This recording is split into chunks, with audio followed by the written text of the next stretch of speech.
भूर्भुवः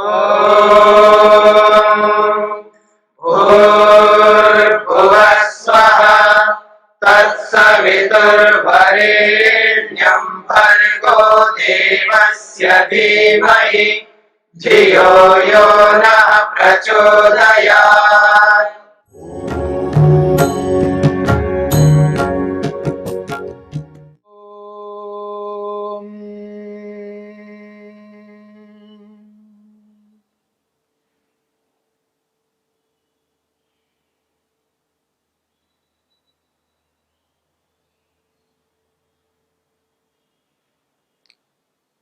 आत्मा स्वयं के आत्मस्वरूप को अनुभव कर लेने से आत्मा दुखों से अलग हो जाता है। आत्मा को दुख नहीं होता है। आत्म तत्व का बोध मन और आत्मा इन दोनों को अलग अलग अनुभव कर लेने से आत्मा को यथार्थता का पता लगता है।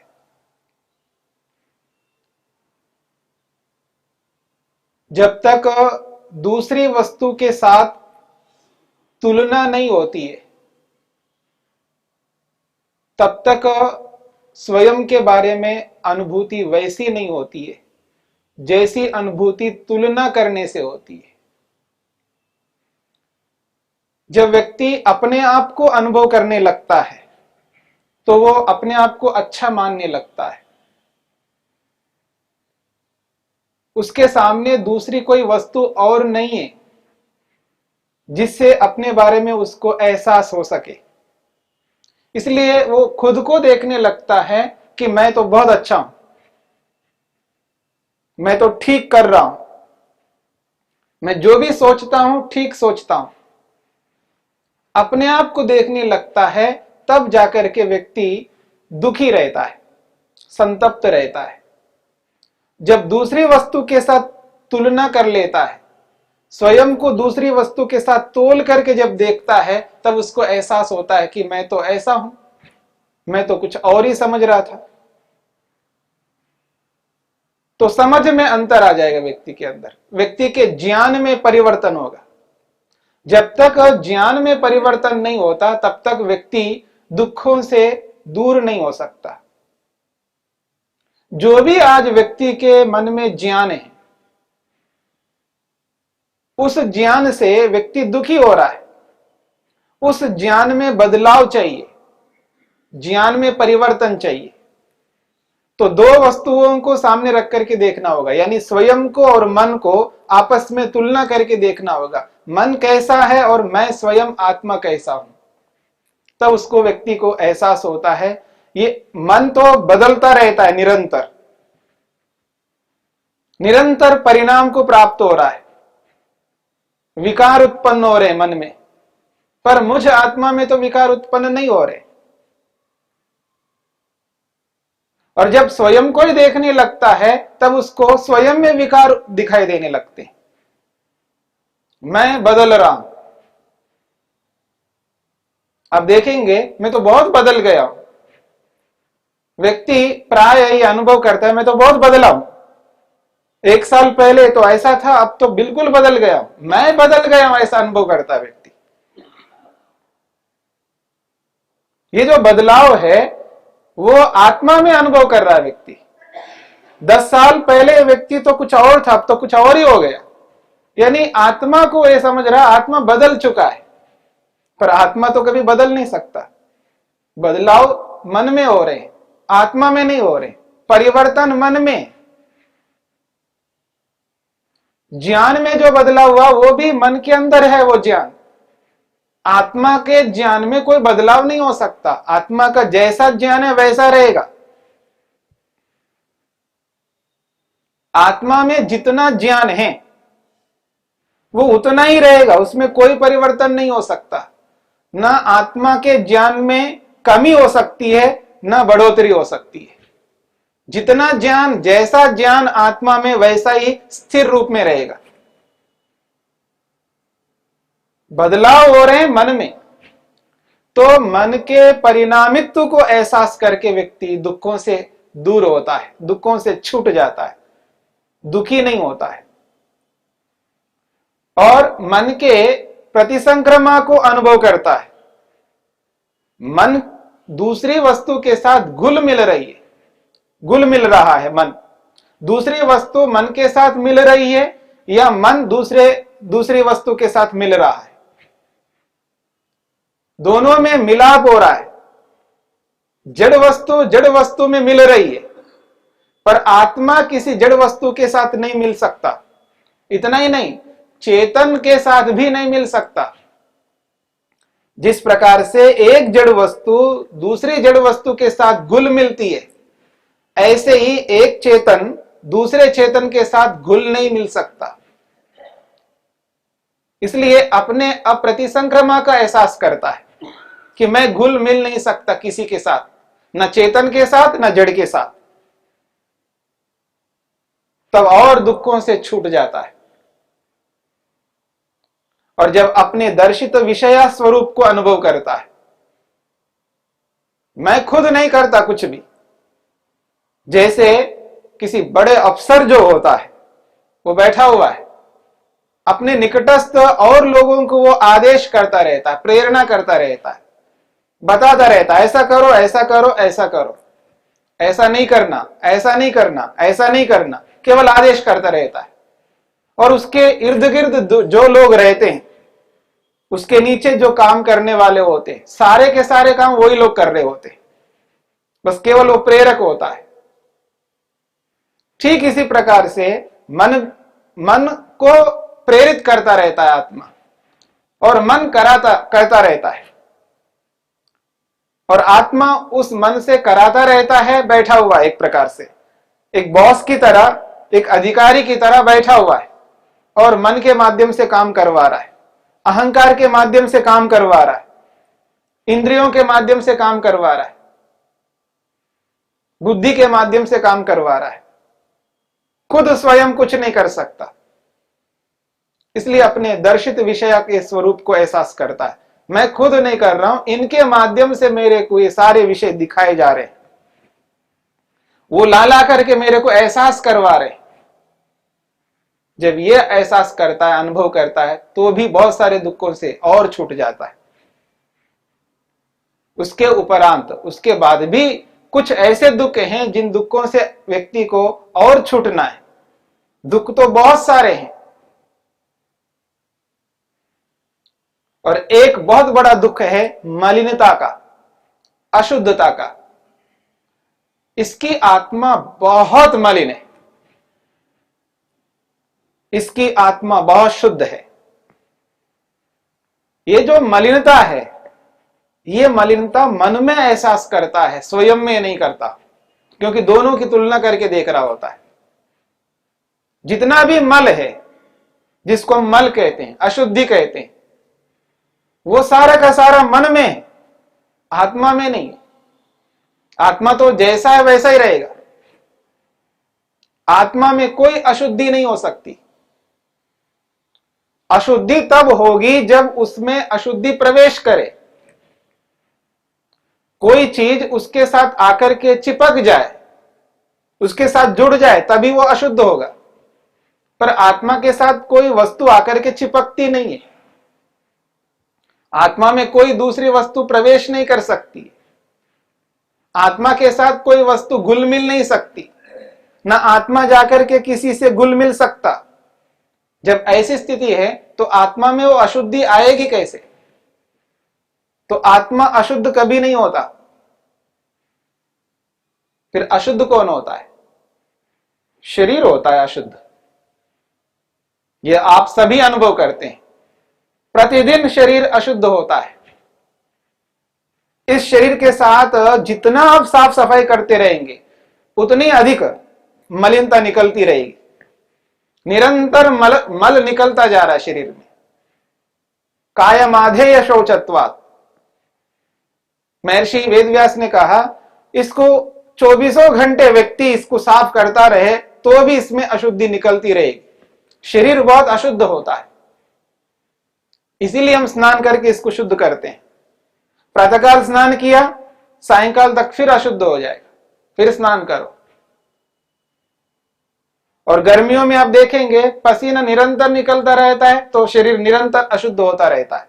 अशुद्धि तो शरीर में हो सकती है, इंद्रियों में हो सकती है, मन में हो सकती है, बुद्धि में हो सकती है, अहंकार में हो सकती है अशुद्धि, पर आत्मा में अशुद्धि नहीं हो सकती।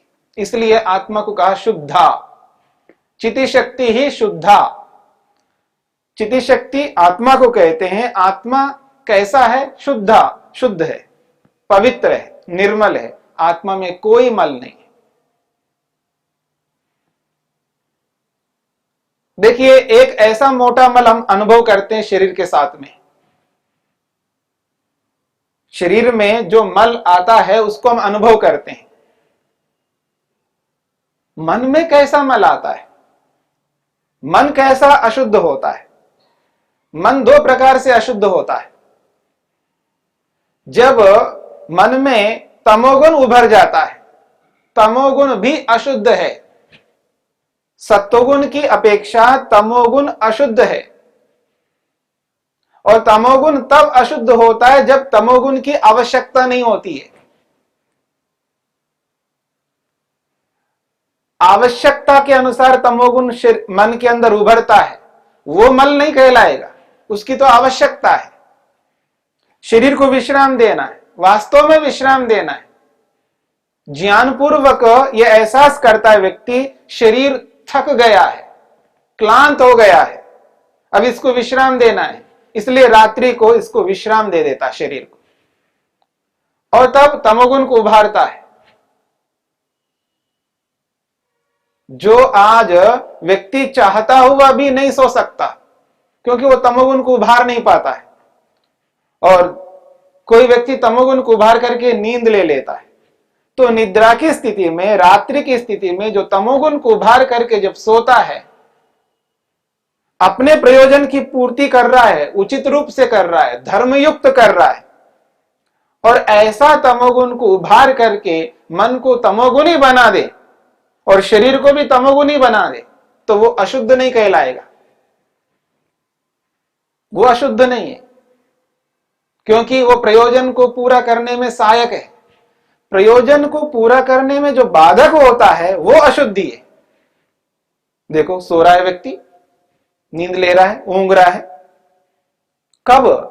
कक्षा में, क्लास में, उपदेश में, उपदेश सुनाया जा रहा है, उपदेश के अंदर बैठ करके आदमी ऊंघ रहा है, नींद ले रहा है, तमोगुण को लाया है शरीर में भी, इंद्रियों में भी, मन में भी, वो है अशुद्धि, वो है अपवित्रता। ठीक इसी प्रकार से रजोगुण की आवश्यकता है। कुछ कार्यों को शीघ्रता से करने होते हैं, उस समय रजोगुण को लाएगा। बिना रजोगुण के शरीर में गति नहीं हो सकती। शरीर को चलाना है, बिठाना है, खड़ा करना है, हाथों को ऊपर उठाना है, नीचे करना है, शरीर में जो भी गति चल रही है वो रजोगुण के कारण से। तो आवश्यक रजोगुण को जब उभारता है तब वो अशुद्धि नहीं कहलाएगी। लेकिन अनावश्यक रजोगुण को उभार लेता है व्यक्ति, अनावश्यक रजोगुण को जब उभार लेता है तब वो रजोगुण मल बन जाएगा। तो रजोगुणी व्यक्ति अशुद्ध होता है।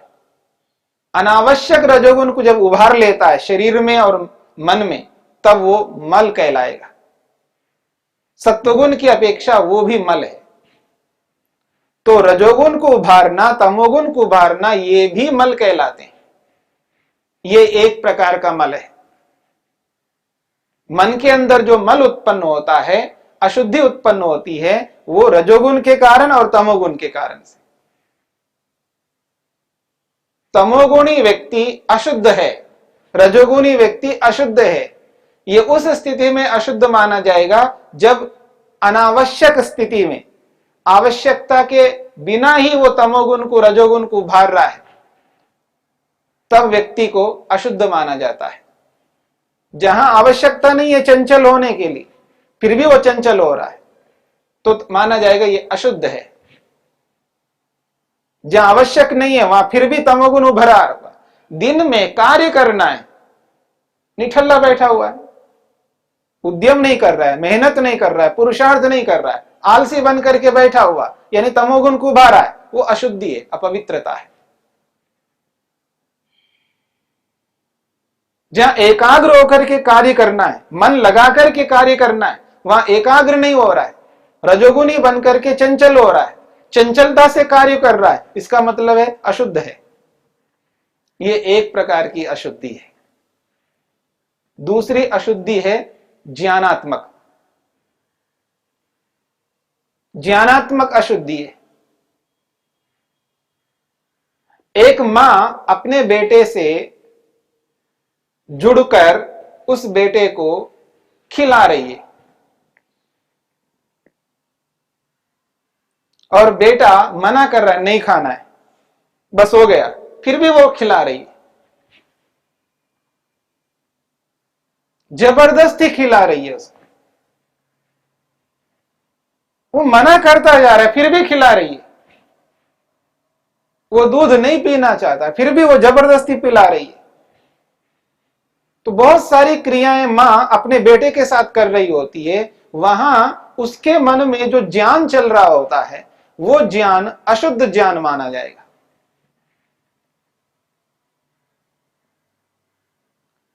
और वास्तव में व्यक्ति को आवश्यकता नहीं है, वास्तव में व्यक्ति को आवश्यकता नहीं है। मान लीजिए दूध से बने हुए बहुत सारे पदार्थों को उसने खा लिया, पनीर खा लिया मान लीजिएगा, दही भी ले लिया और दूध की और भी मिठाइयां उसने खा लिया, लेकिन दूध नहीं पीता। दूध से बने हुए बहुत सारे पदार्थों को वो खा रहा है लेकिन दूध नहीं पीता, पीता ही नहीं वो, फिर भी जबरदस्ती मां उसको दूध पिलाना चाहती है। इसका मतलब है वो जो ज्ञान है उसके मन में वो अशुद्ध माना जाएगा।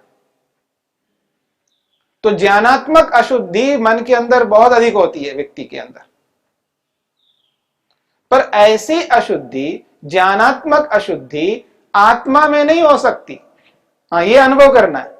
जो भी व्यक्ति अशुद्ध माना जाएगा, चाहे वो ज्ञानात्मक रूप में माना जाए या वो वस्तुआत्मक के रूप में माना जाए, ये दोनों अशुद्धियां मन में ही होंगे, शरीर में ही होंगे और इंद्रियों में होंगे।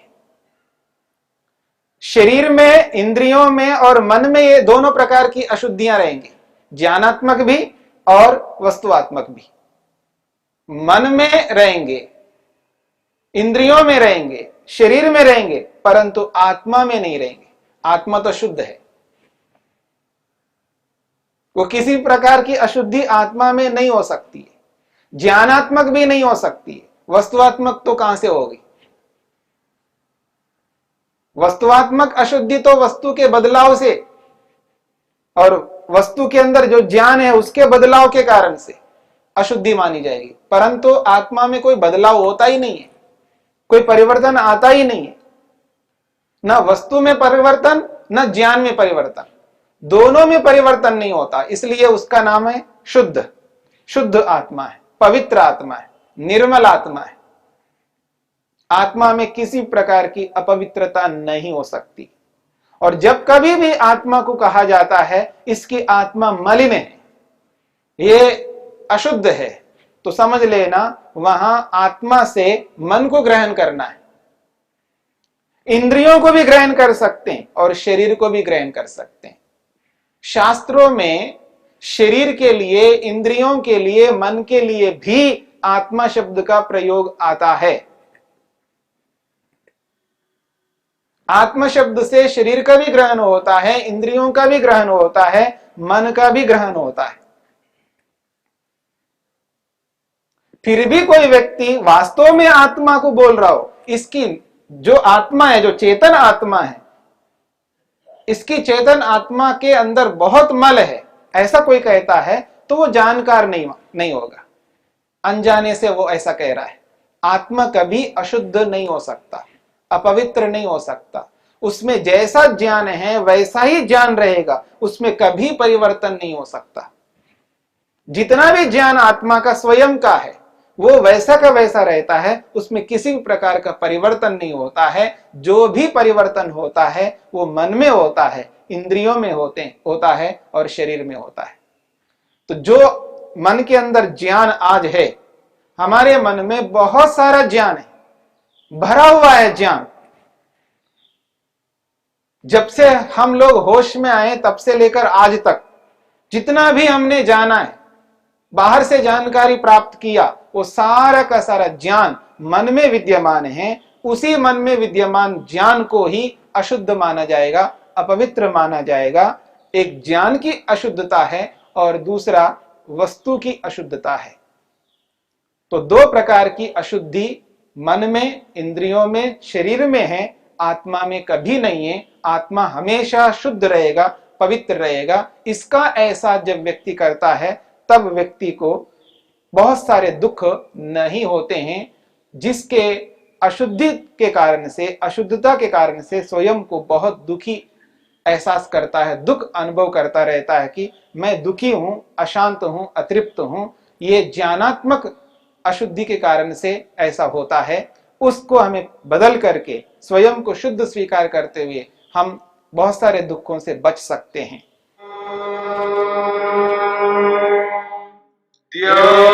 शांतिरंतरिक्षं शांति पृथिवी शांतिरापः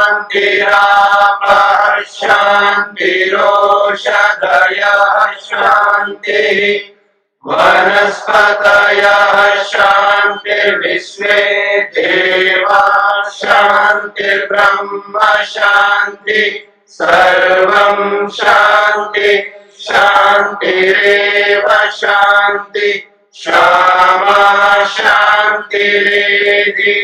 ओम शांति शांति शांति।